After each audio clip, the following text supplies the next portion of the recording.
మనిషి యొక్క సర్వాంగాల్లోకి ఉన్నతమైనది శ్రేష్ఠ భాగమైన శిరస్సున ధరించేది, శ్రేష్ఠతను ఆపాదించేది. హిందువులందరూ తప్పనిసరిగా నుదుట తిలకాన్ని ధరించడం ఆనవాయితీ. ఒక వ్యక్తి సనాతన ధర్మాన్ని అనుసరిస్తున్నాడనడానికి గుర్తు బొట్టు పెట్టుకోవడం.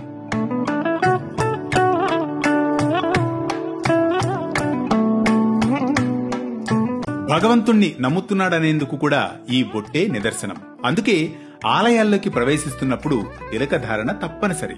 బొట్టు ముఖ సౌందర్యాన్ని పెంచడమే కాదు, అది అనునిత్యం మనం జరిపే సంస్కారవంతమైన ఒక గొప్ప నియమం.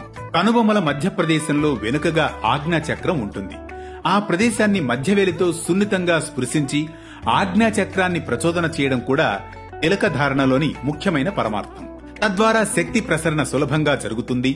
ఆజ్ఞాచక్రం ప్రచోదనమైతే జ్ఞాననేత్రం సహజంగానే తెరుచుకుంటుంది. ఇక ముఖ్య విషయం, గురువు శిష్యుడికి ఉపదేశం చేసే సమయంలో బొట్టు పెట్టే నెపంతో భ్రూమధ్య ప్రదేశాన్ని స్పృశిస్తాడు.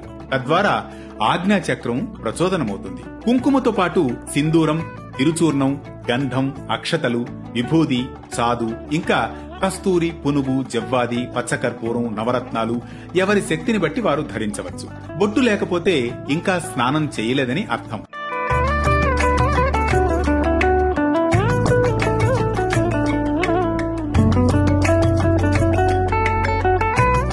అంతేకాదు, శుభకార్యాలు చేయడానికి అర్హత లేని సూతక సమయం కూడా అయి ఉండవచ్చు.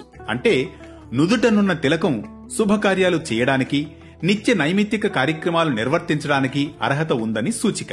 అందుకే స్నానం చేయగానే ముందుగా తమ తమ సంప్రదాయాలకు అనుగుణంగా తిలకధారణ చేసి మరీ పూజాధికాలు నిర్వర్తించడం జరుగుతుంది. స్త్రీల పట్ల పవిత్రమైన భావనను కలిగిస్తుంది తిలకధారణ. ముత్తైదువులైన స్త్రీలు ముఖాన బొట్టు లేకుండా ఒక్క క్షణమైనా ఉండలేరు. ఇది ఐదవతనానికి చిహ్నం కదా. వివాహ సమయంలో వరుడు తన పంచ ప్రాణాలను వధువు శరీరంలో నిక్షేపం చేసే స్థానాల్లో బొట్టు పెట్టుకునే చోటు కూడా ఒకటి. అంతేకాదు, శుభకార్యాలకు ఆహ్వానించేటప్పుడు బొట్టు పెట్టి మరీ పిలవడం మర్యాదకు చిహ్నం. చిన్నపిల్లలకు బొట్టు పెడితే దిష్టి తగలదని నమ్మకం. మంచి రంగు, సుగంధ పరిమళం ఉన్న కుంకుమను వాడడం తరతరాలుగా ఉన్నా క్రమంగా ద్రవరూపంలోనూ ఆపై పేస్టు రూపంలోనూ తిలకాలు కూడా వచ్చాయి. కానీ బొట్టు బిళ్లలు పెట్టుకుంటే మాత్రం బొట్టు పెట్టుకున్నట్లు కాదని గ్రహించాలి. మనకందరికీ శుభ ఫలితాలనిచ్చే తిలకధారణలోని పరమార్థాన్ని తెలుసుకున్నాం కదూ. మరో ఆసక్తికర కథనంతో మళ్లీ కలుద్దాం పరమార్థంలో.